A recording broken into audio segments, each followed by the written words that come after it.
Leenci fi qeerransi tuqaan jaalatanii yaa gara suudhuufi afaabdatanii gootaabdatanii. Leenci fi qeerransi tuqaan jaalatanii yaa gara suudhuufi afaabdatanii gootaabdatanii.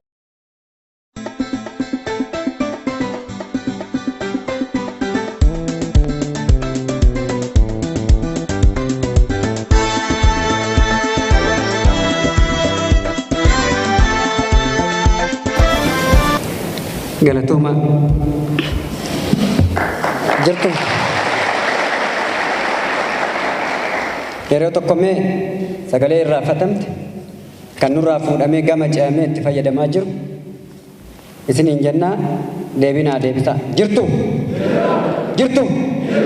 eessa jirtu walisoo jirra dirree gara suudhukii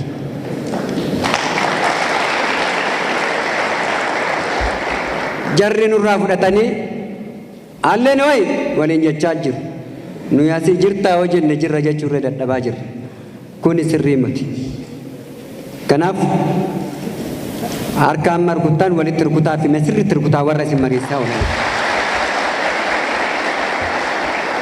kan kiyya garuu kanaa miti humti keessan immoo akkana godhame waggaa 28 kanaan bitamne dhiiroo waggaa 28 marattu harka rukutaatuma jiran amma nu gaamoo nu gahu kanaaf ijaaramni jarri gamaa dabbasaa mataatirraa amma quba lukaatitti sibiila hidhatanii waas dheekkamtu keenya walirratti harka rukutuudhaan walirratti harka rukutuufis tokkoffaa baana harka walii rukutuu irrattis tokkoffaa baana garuu waliin nyaachuu irratto waliin nyaattaa kun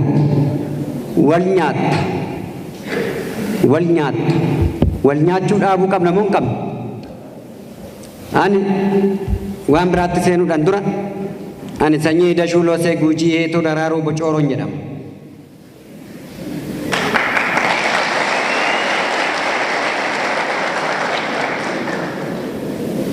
ani siyaasa kamirraa bilisa bulchiisota dhaabaa jidduu ta'ee maal bilisa naan jettan jedhina oromummaadhaan jidduu taa'uu dandeenya moo hin dandeenye mana isaanii galuu dandeenya moo hin dandeenye akkasitti ofitti amani abbaan fedhe waan fedhe haa jedhu obboleewwan keenya jidduun teenya wajjinin hojjannu looye galaan as keessa jiru soo jiraate beekiti gubadhu in gubachuurra immoo qabbanaa'u sii wayya feesbuukii kara fasbuukitti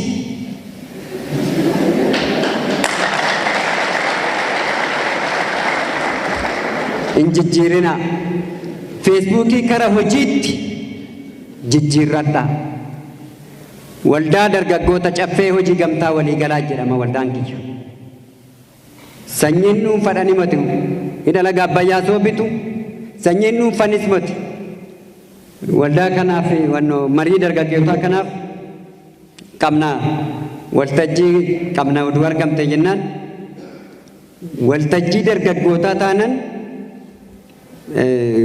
akkuma beektan godinni kun kadhattuu mati gonkuman kana nuu godhi jedhaniiti mati kanin akka isinii bahu kana nuu godhi kana nuu bitaa waldaan kana oduu nuu danda'e nuun hin jenne numat waltajjii irratti oduu argamtanii waltajjii dargaggeessa keetitti ani godina kana ta'e san ta'e mati godina hundarran dhaabbadha waldaan dargaggoota caffee hojii gamtaa waliigalaa Finfinnee dabalatee godina 22 irratti iyyuu ijaarama caasaa mataasaa danda'e qaba aanaa 365 oromiyaa irratti iyyuu caasaa qabna kamisee dabalatee biiroo 17 qabna miseensa 10,000 qabna as keessas miseensa keenya kan taatan jiraachuu maltu oo jiraattan baga jiraadha fuuldura kana garuu natti mul'atu miseensonni kun baga ijaan wal agarre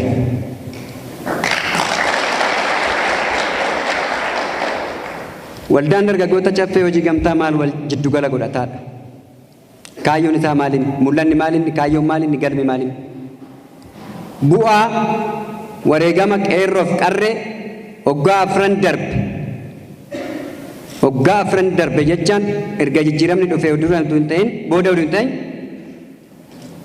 2006 maastar pilaanii qindoominaatirraa kaasee hanga gaafa 24 ji'a torbaffaa abbichuun dhangootti ol ba'uu halkan keessaa sa'aatii 5tti sinaayiperiidhaan afamaa garaa duwwaa daftara surree keessa duubaan godhachaa iskibirittoo gurra jala naqachaa harka walirra naqachaa sinaayiperii dura dhaabbatee nu bilisa baasee ofii qeexamaa ta'ee lafatti makameessaniiti nuti.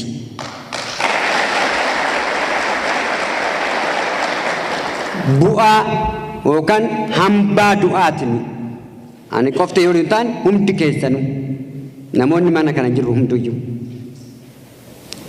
So ijoolleen dhumte sun erga dhumtee booda akkuma sila kabajamoon obbo Shafiin akkuma ibsuuf yaalan saamicha injifannoodhaa jedhan sirriidha. Saamichi injifannoomaa salphaadha. Saamicha jedhameetuyyuu inni ibsamu goojummaadha malee kan jedhamu qabu kan keenya kun goojummaa bulguu beektu bulguu walirratti taane hundi keenyayyuu qaroo qara ija uummata Oromoo konkolaachisaa jijjiirama kanaa kan ta'e acee ija keessatti jaamsuu isaaniitii qofa bara baraan abaaramuu qabu moo hin qaban.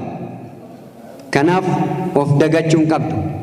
Inni kaayyoo galma barkumeetitti leenca mangaagaa keessa dhaabbateetti aadatti masharaan mootummaa Oromoof mala kai jedhee kan gamaaf gamasii yaamee galche. Jijjiirama barii maarshii jijjiirate maarshii oduun jijjiiriin konkolaachisaan konkolaachisuu hin jiru waan ta'eef maarshii jijjiirate karaa diinagdeetti ijoolleen keenya gahaa jedheeti. Soo diinagdee san hoogganuun itti jijjiiruun hammeenya qaba.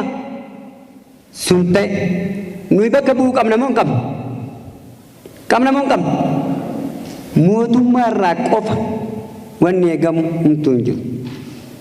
Mootummaa nurraa eeggachuu qaba baay'isawee kan akka beektan. Nu dargaggeewwan walitti ijaaramnu harka duwwaa turre. Harka duwwaa. Namoonni beekan as keessaa hin jiru. Harka duwwaa Feesbuukii waldaa caffee hojii gamtaa jedhaati seenaa hundi keessan achirratti nu argitu. UTV caffee miidiyaa jedhaati ishii maayikii tanarra jirtu tanaan caffee miidiyaa Ingiliffaan fayyadamaati seenaa. Guyyaa guyyaan jarattii warra gamaatiin kan addaaf adda walitti dhaabbachaa jirru nuyi. Addaaf adda.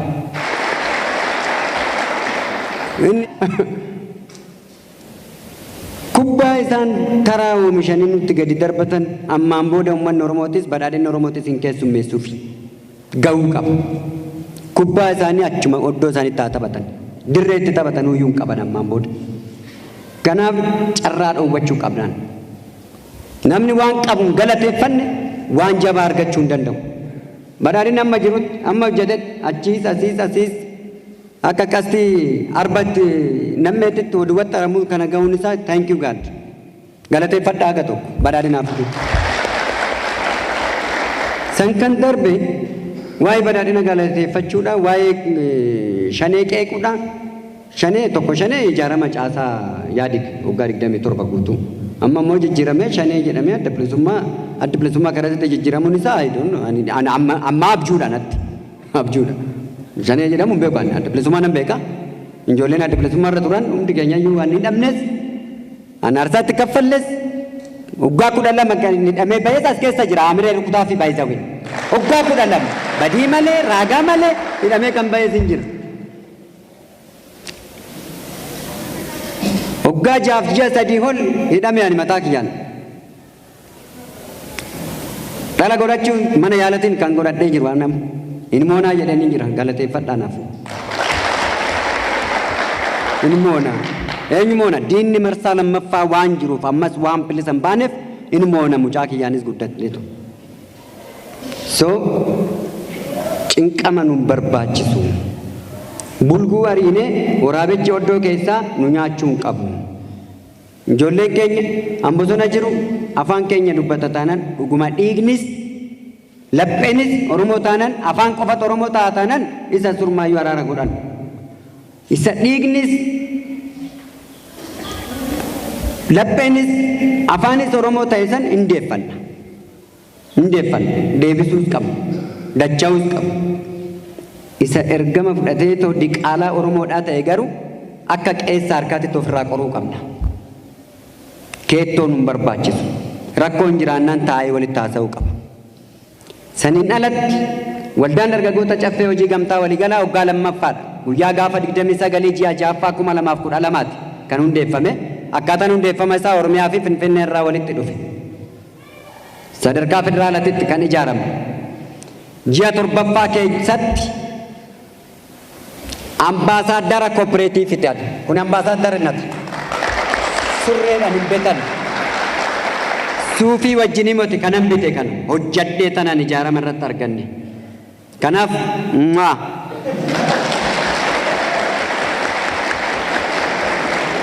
kabajaan laadhaafi jechaadha. Sababni isaa ji'a 7 keessatti godinaalee hunda isaa keessa akka koroonaatitti wal ga'e waldaan keenya. Kana hunda wageenyu Aboo Shaneetis nun beeku, badhaadhinnis nun beeku. Badhaadhinnis nun beeku. Ijaarama nu ijaarre badhaadhinnis nun beeku. Garuu kan hojjennu nageenya irratti hojjenna. Nageenya irratti bulchitoota kabajaa. Nama biyya bulchu kabajaa. Sirna gadaatiin buluu qabna. Dargaggeessa waliin jedhu waan sadi qofa kan amaneetu waldaa keenyatti makama. Tokkoffaan qabeenya waliin qabna. Lammaffaan dhaaba waliin qabna. Sadaffaan diina waliin qabna.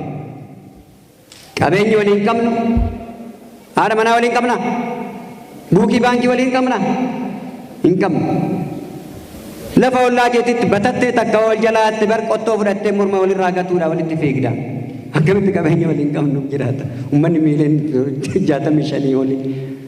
So qabeenyi waliin qabnu tokko innis maali? Naa deebisi siin deebisu. Qabeenya waliin qabnu maali? Oromummaa qofa waliin qabnu. Dhaabni waliin qabnu jira moo hin jiru? Dhaabni waliin qabnu maali? Maaliin dhaabni waliin qabnu? Ati dhiyeeffadha. Dhaabni waliin qabnu maali? Sirna gadaati. Diinni waliin qabnu hiyyummaan haamilee ofii keessanii rukutadha. Qabeenya waliin qabnu Oromummaa, dhaaba waliin qabnu sirna gadaa, diina waliin qabnu hiyyummaa qofa kan qabateetu ani itti amaneetu nu bira dhufa. Amma garuu diinni keenya immoo dabalaadhaan dhufaa jira. Diinni keenya jechuu hin dandeenyu. Warroolee foon uffatee sibiila hidhatee maal jedhu diina jechuu hin dandeenyu baay'isawee. Ijaaramaan waan nu bira darbaniif alagaa garaa hammaataa xixiqqoo dorgomtoota keenya jechuu qabna malee diina keenya jechuu hin dandeenyu. Diinaa mati isaan gaaf mataan isaan muummichi ministeeraa Dr. Abiy Ahmed maal jedhe kanaan dura yeroo gaafa maallaqni biyya Itoophiyaadhaa jijjiiramu maal jedhan amma kiisiin isaanii goggoge itti aansee sammuu isaaniitti goggogaa hoosan maal ta'u jedhe hin bittinnaa'u jedhe. Kanaafuu juuntaanis bittinnaa'uu kan dandeesse waraanarra kiisiin isaanii goggoge itti aansee sammuun isaanii waan goggogeef. Saniin alatti injifannoo qeerroof qarreef suuqoof ayyuun lubni Oromoodhaa injifatee fiddu yeroo marasa dabarsinee laanna nuti kana dhaabuu qabnaan. Oromiyaa garuu sirriitti akka godina kibba lixa Shawaatitti dhalata godina kanaa jedhanii obbo Taayyen ani guddataa aanaa Qarsaa Maallimaa godina kibba lixa Shawaati dhalataa magaalaa Finfinneeti. Anan aladde Tooreelochi hospitaala dugda duubatti ammas abbeen koo achuma jira. Umurii isaa naa dheerachuu gaggeessaadhuma koree Machaaf Tuulamaa keessaa nama tokko kan turedha. Abbaan koo lixa Shawaatirraa dhufan karaa Geedootirraa haati koo aanaa Qarsaa Maallimaatirraa dhufte kanan aladde Finfinnee handhuurama keessan irratti jechaadha.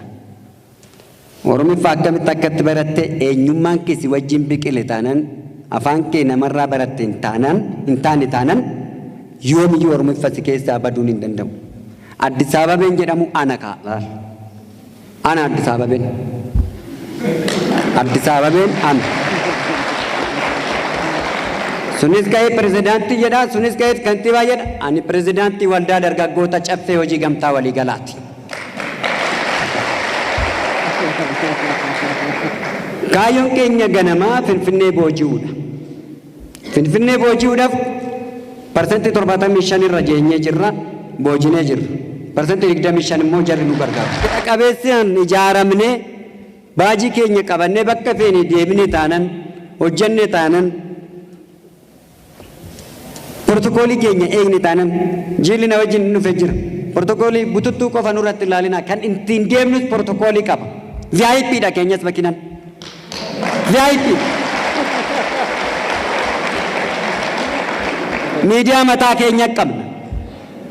Televezyiinii amma banuudhaaf eeyyama irra fixadhee irra ga'een jira. OBN nas dhaabbannaan jarri fuula natti gugguurraan zoorgoodhaan ijoollee jedhee zoorgootise kan amma.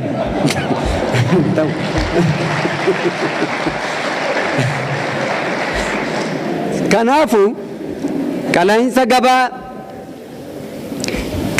gabaa maali jedhamu. Oro Freeshii beektumoo hin beektan? Sendee Maarkeettii beektumoo hin beektan?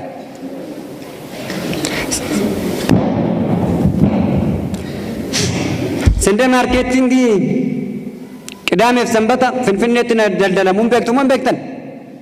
Miidiyaa irratti nu agartanii hin beektan isin? Yoom televezyiinii biyyooseetsaa laaltu isin? Uummanni miiliyoona 65 iyyuu televezyiinii harkanii guyyaa baatee harkatti deemu qaba. Feesbuukii ilaaltu. Miidiyaa biyyaatis dhaggeeffadhaa yeroo tokko. Sandee yookaan gabaa sanbataa jedhamtee moggaafamte nurraa calqabamte dhiiroo.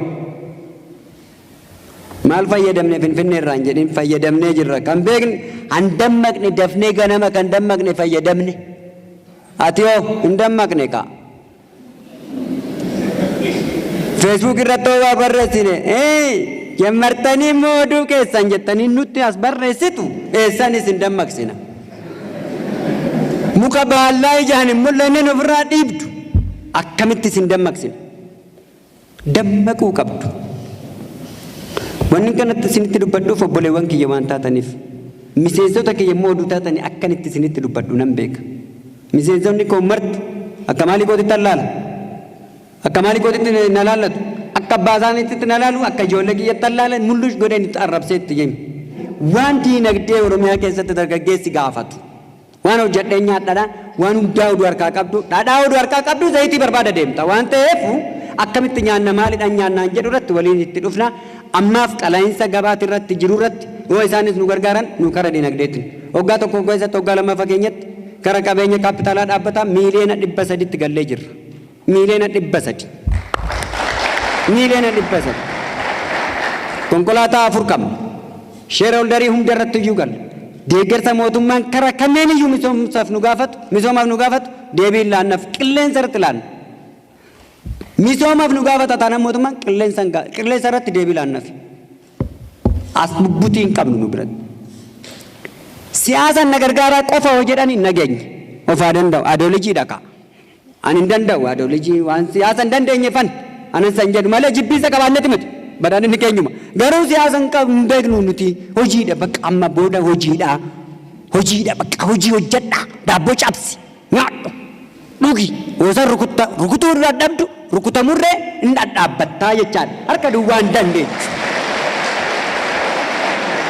Oominaan nyaatte dhadhaabbatta malee harka kee duwwaa har'as akka miila darbee isaan harka walirra kaawwadhee tan qabsaa ishiin gooyyomis irratti nyaatamte qumaarri haa qabsoofnu tokkummaan haa dagaagdu siyaasaan amantaadhaan ilaalchaan gandummaan maaliin adda waliin qoodini galatoomaa horaa bulaa karakkara.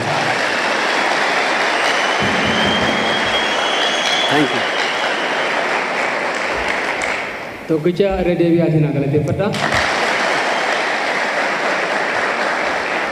Dhimma misoomaa irratti piroojeektii proposaalii hojjennee haala mijeessinee yeroo dhiyeessinetti nu bukkee dhaabachuudhaaf waawwaadhaan nu galaniif carraa kanaan godina keenya gaaffiiwwan warshaa industirii misoomaa gaafachaa kaaftaniif yeroo isaan gaafannetti deebii waan nu kennuudhaaf qophaa'aa ta'aniif waadaa galaniif ammas deebisaatii harka naa laata.